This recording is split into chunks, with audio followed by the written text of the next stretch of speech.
नमस्कार दोस्तों, स्वागत है आपका मेरे चैनल भक्तिफुल पर। कैसे हैं आप सब, ये बताने के लिए कमेंट्स में हर हर महादेव ज़रूर लिखिए। तो फ्रेंड्स, आज इस वीडियो में हम विजय एकादशी फाल्गुन मास की कृष्ण पक्ष एकादशी का महत्व, पूजा विधि जानेंगे। साथ ही चर्चा करेंगे कि क्या स्पेशल भोग लगाएं, किन बातों का ध्यान रखें ताकि हमें व्रत का पूर्ण फल मिल सके, और साथ ही हमें व्रत में क्या क्या सावधानियाँ रखनी हैं। इस तरह की बहुत सारी जानकारी आपको मिलेगी, इसीलिए प्लीज़ वीडियो को ज़रूर देखना। चैनल पर नए हो तो जल्दी से चैनल को सब्सक्राइब कर दीजिए। तो दोस्तों, अब एक जयकारे के साथ वीडियो स्टार्ट करते हैं। बोलो लक्ष्मी नारायण भगवान विष्णु जी की जय, एकादशी माता जी की जय। विजया एकादशी अपने नाम के अनुसार ही विजय प्रदान करने वाली एकादशी है। शास्त्रों के अनुसार जो साधक विजय एकादशी का व्रत रखते हैं उन्हें भगवान विष्णु जी की कृपा से मनोवांछित फलों की प्राप्ति होती है और जीवन के हर क्षेत्र में विजय प्राप्त होती है। जीवन में विजय हर कोई पाना चाहता है, इसलिए इस व्रत का सभी को पालन करना चाहिए। ये एकादशी फाल्गुन मास के कृष्ण पक्ष की एकादशी है जो महाशिवरात्रि से 2 दिन पहले पड़ी है। इस महाव्रत के विषय में पद्म पुराण व स्कंद पुराण में बहुत सुंदर वर्णन बताया गया है। इस दिन पूरे भक्ति भाव से भगवान विष्णु जी की पूजा करने से बहुत उत्तम फल मिलता है।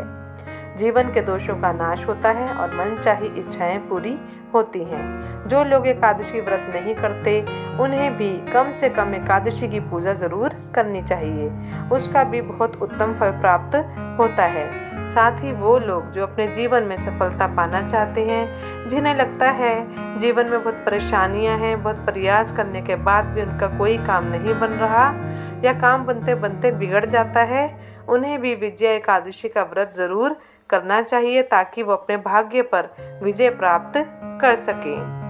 ऐसा कहा जाता है कि लंका विजय के लिए भगवान श्री राम ने भी इसी दिन समुद्र किनारे पूजा की थी और रावण के साथ युद्ध में विजय प्राप्त की थी। तो देखिए, श्री राम जो साक्षात भगवान हैं, उन्होंने भी अपने कार्यों से मानव रूप में आकर हमें समझाया कि अगर जीवन में परेशानियों पर विजय यानी जीत हासिल करना चाहते हो तो विजय एकादशी का व्रत जरूर करें, पूजा जरूर करें। व्रतधारी को वैकुंठ धाम की प्राप्ति भी जरूर ही होती है। चलिए दोस्तों, अब जानते हैं विजय एकादशी पूजा विधि क्या है। एकादशी व्रत भगवान विष्णु जी को समर्पित है। सभी एकादशियों की तरह विजय एकादशी पर भी दशमी की शाम को भोजन नहीं करना चाहिए, मतलब सूर्यास्त के बाद अन्न नहीं खाना चाहिए। विजय एकादशी पर मुख्य रूप से दशमी की शाम को ही पूजा की तैयारियां कर ली जाती हैं। देखिए, सभी एकादशियों पर कलश स्थापना करके पूजा की जाती है, लेकिन बहुत सारे लोग कलश स्थापना नहीं कर पाते।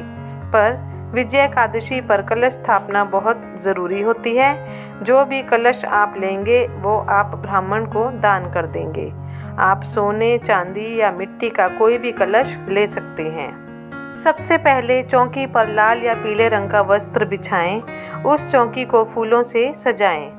उस पर सतनाजा यानी कि 7 प्रकार के अनाज लाकर एक ढेरी बनाएं। 7 अनाज में आप गेहूं, मक्का, बाजरा, चना, जौ, रागी, ज्वार आदि ले सकते हैं। इस सप्तनाजा में हम चावल नहीं लेंगे। घर के आसपास अगर कोई आटा चक्की हो तो वहां से ये सप्तनाजा बड़े ही आसानी से मिल जाता है।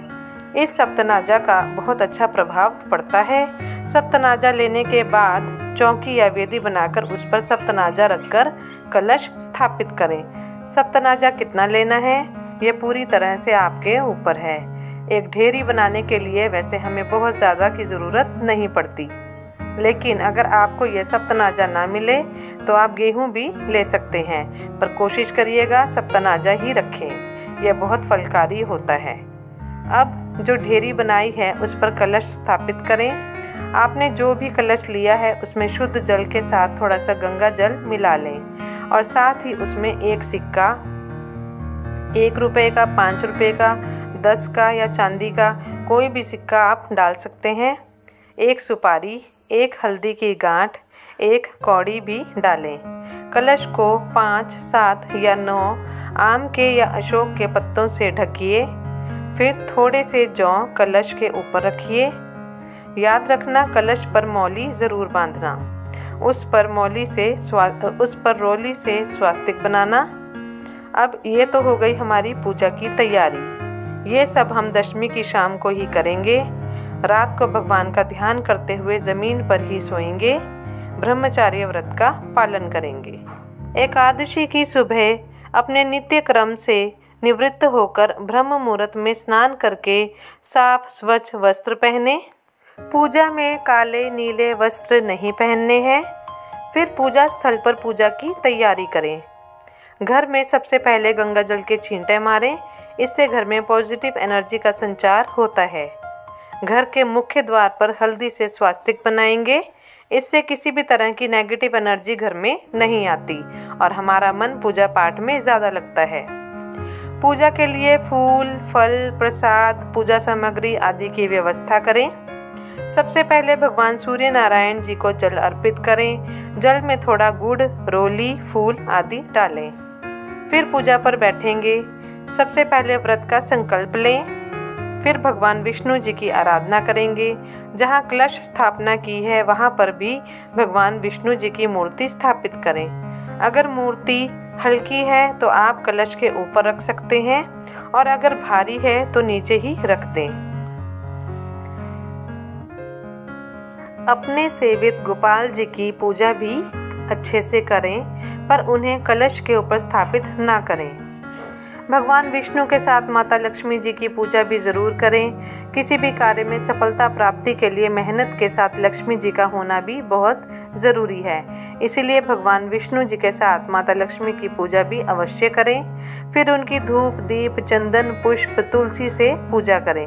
ऐसा करने से सारे दोषों का नाश होता है और मनचाहा वरदान हमें मिलता है।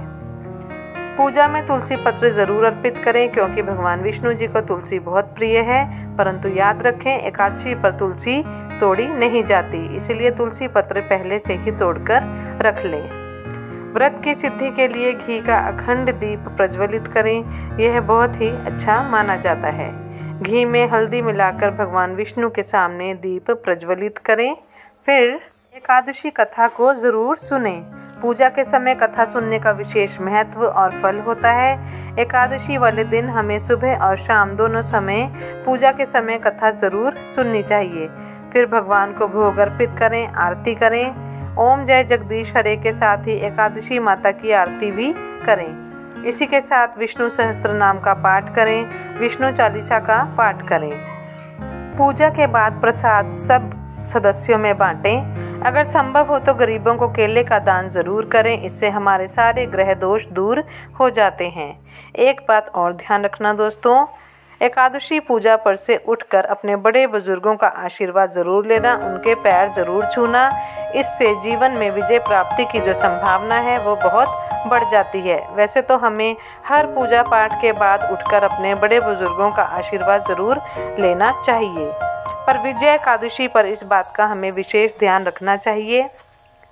एकादशी का दिन बहुत फलकारी होता है, इसलिए इस दिन भगवान के पवित्र नामों का जाप करते रहना चाहिए। इस दिन किसी भी बुरे काम, निंदा, चुगली करने से बचें। एकादशी पर अच्छे कर्मों का फल 10 गुना और बुरे कर्मों का फल 100 गुना होकर हमें प्राप्त होता है। इसलिए एकादशी के दिन इन सभी बातों का ध्यान अवश्य रखें। ओम नमो भगवते वासुदेवाय नमः का जाप करें। जो दीक्षित हैं वो अपने गुरु मंत्र का भी जाप करें। शाम को भी भगवान की पूजा करें, दीप प्रज्वलित करें। अगर अखंड ज्योत प्रज्वलित है तो भी सुबह और शाम दोनों समय पूजा करते हुए छोटा दीपक भी ज़रूर प्रज्वलित करें। तुलसी महारानी के सामने दीपदान करें। खुले आकाश में दीपदान करें। दिन भर कुछ खाए नहीं। अगर बिना कुछ खाए रहना संभव ना हो तो शाम की पूजा के बाद एक समय फलाहार किया जा सकता है। फलाहार में आप चाहें तो एक समय कुट्टू सिंघाड़े के आटे से बना जो खाना होता है वे खा सकते हैं। पर याद रखना दोस्तों, एकादशी पर जो पेठा, सीताफल हमें नहीं खाना चाहिए। ये और व्रतों में खा सकते हैं, लेकिन एकादशी व्रत में पेठा और सीताफल नहीं खाया जाता। पूरा दिन श्रद्धा भाव से भजन करें, रामचरितमानस का पाठ करें और रात्रि जागरण करें, अर्थात रात को भगवान का कीर्तन अवश्य करें, जिससे महापुण्य फल की प्राप्ति होती है। चलिए दोस्तों, अब जानते हैं वो स्पेशल भोग हमें कौन सा लगाना है विजया एकादशी के दिन। एकादशी वाले दिन पीली मखाने की खीर भगवान विष्णु जी को अर्पित करना बहुत फलकारी माना जाता है और हमें वनचाहा वरदान भगवान विष्णु देते हैं। ठाकुर जी को ऋतुफल यानी जो भी इस मौसम में फल आते हैं वो ठाकुर जी को जरूर अर्पित करें, साथ ही पान जरूर चढ़ाएं। एक और बात का ध्यान रखें दोस्तों, विजया एकादशी के दिन पेड़े का भोग भी जरूर लगाएं। प्रसाद सभी लोगों में बांटें और खुद अर्थात स्वयं भी फलाहार खाएं। जो लोग निर्जल व्रत रखते हैं वो अगले दिन पारण के समय प्रसाद वाला पेड़ा खाएं।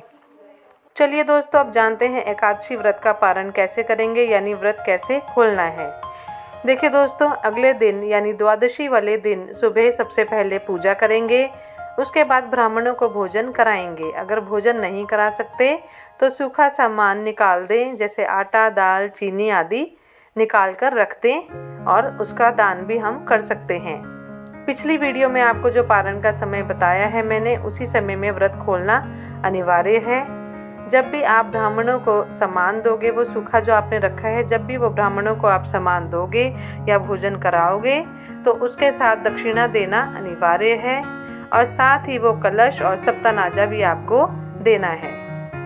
कलश में जो सुपारी, हल्दी, पैसे वे सभी निकालकर अपने लॉकर या जहाँ पर भी आप पैसे रखते हैं वहाँ रख देना। फिर अपने व्रत का पारण यानी व्रत खोल लेना। तो दोस्तों, ये थी कुछ विशेष जानकारी विजया एकादशी व्रत के बारे में। फिर आऊँगी एक नई वीडियो के साथ, एक नई जानकारी के साथ। तब तक के लिए हर हर महादेव। अगर आपको मेरी वीडियो ये पसंद आई हो तो प्लीज़ मेरी वीडियो को एक लाइक ज़रूर करें, चैनल को सब्सक्राइब करें, शेयर करें और कमेंट्स में हर हर महादेव की हाज़िरी लगाना ना भूलें। तो चलिए दोस्तों, भगवान भोले बाबा और माँ पार्वती का आशीर्वाद आप सभी पर हमेशा बना रहे, इसी मंगल कामना के साथ फिर आऊँगी एक नई वीडियो को लेकर, एक नई जानकारी को लेकर। तब तक के लिए हर हर महादेव।